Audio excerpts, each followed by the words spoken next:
Okay, more examples of partial fraction decomposition.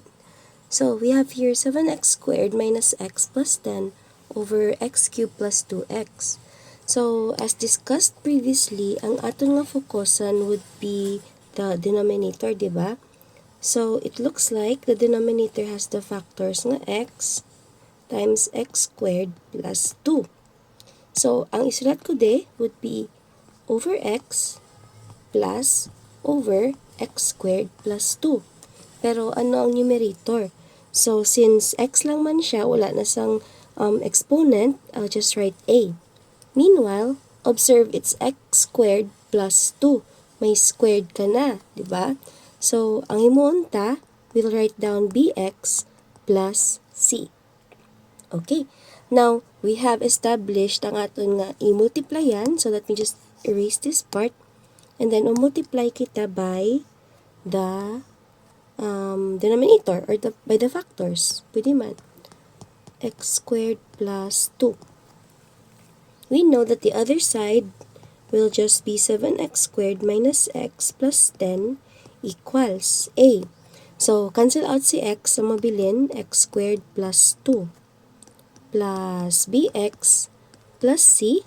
Butangan nyo gid parenthesis para di ka malipat because for example, if there's a sign over here, it will be distributed amongst bx plus c. So, just to be safe, no? Just to be safe. So, that's plus bx plus c. And then, makancel out si x squared plus 2. And then, ang nabilin, x na lang. Okay. So, it looks like we can actually treat one of the factors as if x equals 0. Kay, if x equals 0, this guy becomes 0 and therefore this whole term is ignored or they all become 0. And then I can just focus at a, diba? So, if x equals 0, I'll substitute all x's by 0 minus 0 plus 10 equals a times 0 squared plus 2.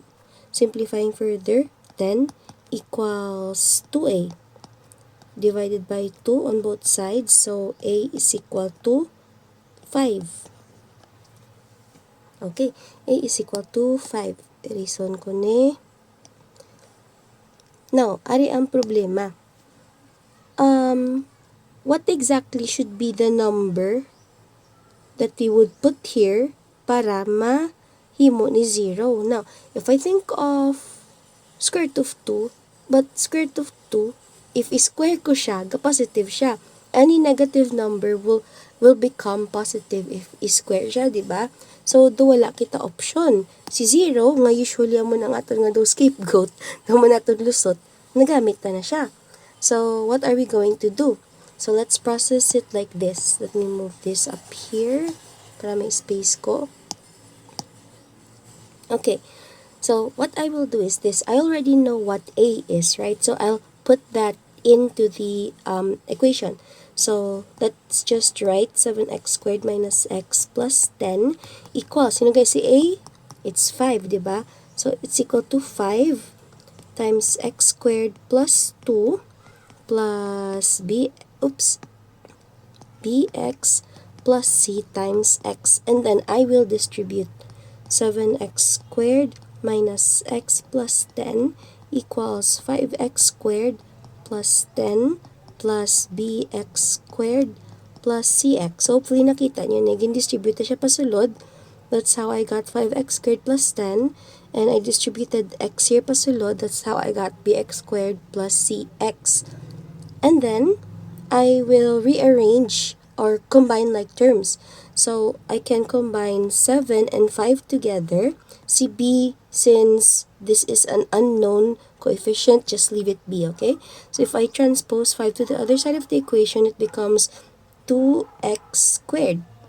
Okay, next. Although mayroon ako di cx, but since unknown na siya, I'll just leave it there. And then I'll say negative x. And then I have plus 10. If I move it here, 10 minus 10 na siya, which is equal to 0. So, hindi ko na pag-isulat, no? Is equal to bx squared plus cx. This is where the fun begins. Just observe kung sino ang coefficient na may pareho variable. So, duwa sila, si 2x squared, pareho kay bx squared. Therefore, b is equal to, kung sino ang coefficient, 2. Wala na sa. So, ang c naman niya, si x. For negative x, you know there's an invisible 1 in front, pero wala na natin ginasulat. But still, you can say that c is equal to negative 1. These are the values of a, b, and c. And therefore, let me erase this. I can say that the partial fraction decomposition of 7x squared minus x plus 10 over x cubed plus 2x is just, sino nga si A? It's 5 over x plus, sino nga si B? I know it was 2x, and then ang C naton was negative 1 all over x squared plus 2. This is the partial fraction decomposition of the given earlier. Okay. Now, what if ang ginapangitaan sa iyang partial fraction decomposition is negative 3x squared plus 12x plus 11 over x cubed minus 3x squared plus x minus 3. Pagka kita nyo sa denominator, agoy, paano ko na siya factor out man? So, you do factoring by grouping, di ba? Factoring by grouping. Okay, so we have here x cubed. And I feel like ang pares niya is plus x because I can see that meron kita common derivative which is 3. So I would like to group them together into 3x squared. And then you have a negative here. Since negative man ang 3 ko, ibutangan ko di siya plus 3 so that it's, the minus sign is going to be distributed inwards, diba? So, x cubed plus x, ang sini nga factor would be x, and then ang nabilin sa sunod is x squared plus 1 minus, obvious na yun, 3 ang iya nga common factor, and then sa sunod it's x squared plus 1. Therefore, I can write up here that the factors would be x squared plus 1 plus, okay, these two guys, lani nga dawa, x minus 3. Okay, so if you're kind of rusty sa factoring by grouping, i-review nyo na siya gamay.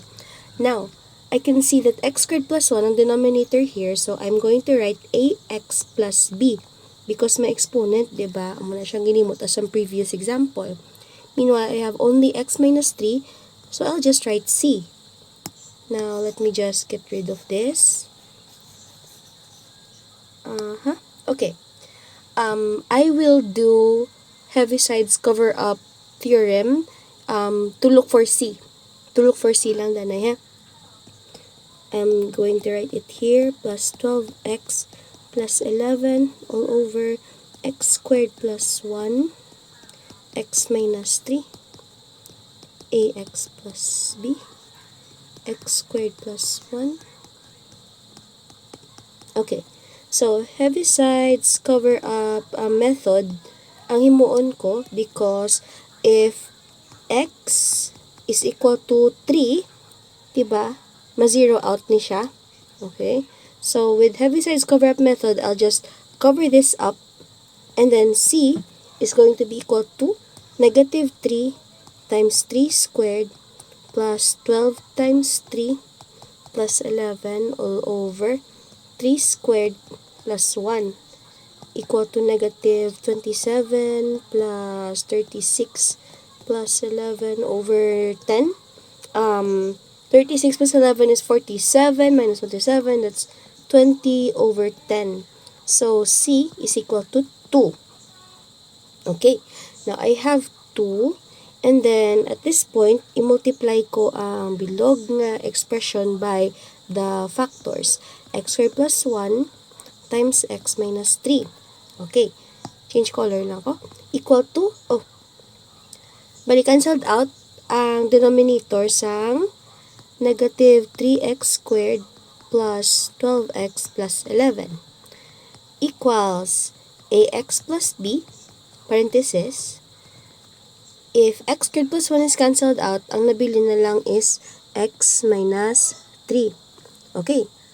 Plus, we already know what c is. Kaya nasolve na siya yun na. It's 2. And then, cancel out sa x minus 3. Ang nabilin, x squared plus 1. And then, for this part of the equation, as is lang, but you can do FOIL for ax plus b and x minus 3. You should get ax squared minus 3ax plus bx minus 3b. Be checking ta. Ax squared minus 3ax plus bx minus 3b. Okay na. Plus 2x squared plus 1. Sorry, it's not 2x squared plus 1. It's 2x squared plus 2. Okay. 2x squared plus 2. Now, I would like to combine like terms. So, ang kakakita ko is I have a negative 3x squared and I have a positive 2x squared. If i-transpose ko na siya, it's going to be negative 3x squared minus 2x squared, diba? And then, I'll just not exactly cancel out, but dumarkahan ko lang siya bala para I already know that it's been transferred to the other side, okay? Ikinmarkahan ko lang siya.